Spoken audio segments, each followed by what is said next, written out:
The new Forsaken units. There are 5 units. This is a completely new race. They have been introduced on the beta branch now, and they this is the first iteration, so I expect changes to come. But this is like the first draft that is out and released. So the visuals and audio will probably stay. The balance might change a little, but it's still enough to show them off. They are meant to be a map 2 faction. So there's 4 maps now instead of 3, and the other ones have been pushed back. So map 1 you will find scavengers, on map 2 the Forsaken, and some Forsaken are on map 1 and fortresses only. The map 2 will then be Forsaken Swamper. Map 3 is Swamper Necros, and map 4 is Necros Valdo. So there are 5 units. This is their ranged unit. This is the Forsaken Sniper. He's displayed with a helmet. I think 3 of them had their helmet removed for balance reasons, because a helmet is very low armor, but you would get strong versus armor against them, and you would like maul them because they had low armor, but you would be strong versus them. He has shoot crossbow challenge. Doesn't really matter much. Improviser, which is new, which is a buff to him. He has Brilliant Mind, interesting. So they used to have Mind of a Genius for 25 concentration, now he has Brilliant Mind for 30 concentration. 25 points, not percent. And it lowers his HP, so that's a good change, I think. And Forsaken Wrath is their global aura. So every one of them has Forsaken Wrath, which is a new ability, and it means it's like an iteration of Painful Healing. On taking normal damage, heal adjacent allies by 50%. So it's a half of Painful Healing, but on top of this, it adds bonus damage equal to 30% of damage taken. So the theme of Forsaken is that they are weak individually, like they are weak units, but they are strong in formation. So if you have like a clear front line against them and they can group up, they will heal each other for after damage taken and will empower like their neighbors, all of them, right? It's only 30% of damage taken, but to everyone around. So if they're grouped up and there are like 4 of them around the unit you hit, it can get really painful really quickly. Then they have the Shield Bearer. He has the Forsaken Shield Bearer.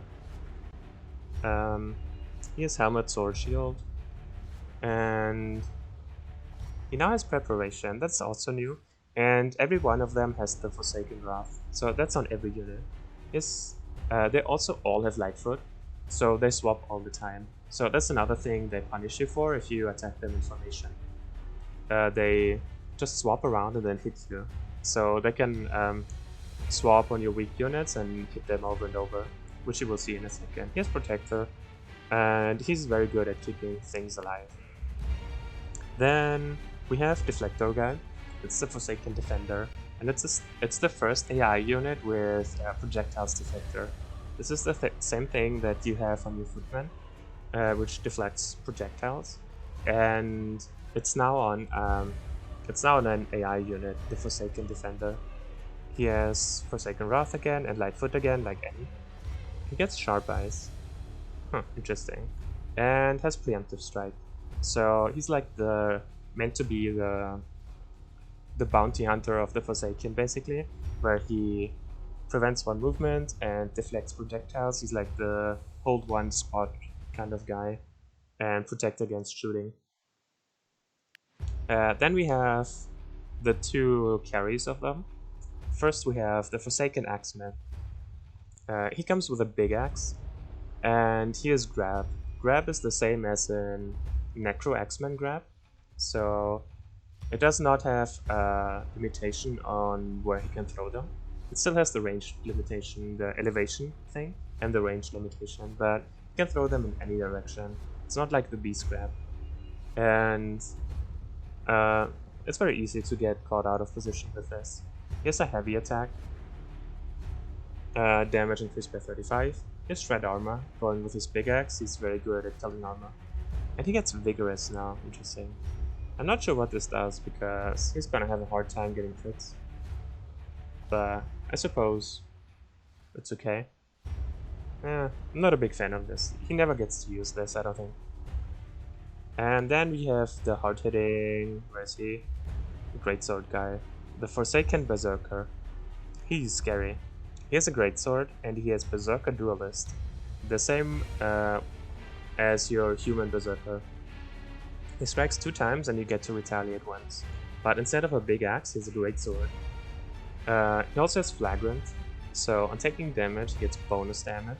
So when he Berserker Duelists you, then you retaliate, you hit him, and Flagrant powers up his second hit, his second Greatsword hit, right? He has Bloodlust too, so if you ever kill something, he's gonna heal to full. And he used to have one of them used to have Furious. I think it was removed. I think the big axe guy used to have it, right? So he's very scary. He hits you twice. And has a Greatsword. So individually they're not very strong. He has like, with Brilliant Mind, he has 350 HP. He's gonna have, oh yeah, let's talk about Overfocus. He has Snipe Overfocus. You cannot see it here, but you can see it here in the top right corner. Snipe Overfocus. This is the same snipe as Scavenger Marksman have, and with his Brilliant Mind, he gets Overfocus a lot. So very often he gets to snipe 6 tiles, which is pretty scary. And then we have Mansplitter somewhere. Which one? The big axe guy. Yeah, he has heavy attack and then he has Mansplitter Overfocus. So whenever he gets full focus, he mansplits you with the big axe, which is a lot of damage. But you can kind of see this coming on him more than the snipers, because he does not have Brilliant Mind or any focus enhancements. They're very very weak individually. Like, they don't deal a lot of damage. They don't have the most HP. They have 2 like hard-hitting units, but even those are okay to deal with, as long as they don't group up. Once they group up and you let them, then they swap around and hit you a bunch of times, all on the same unit. And also they get the Wrath of the Forsaken Wrath, which is half a painful healing and a lot of bonus damage. So you really want to try to separate them as much as possible.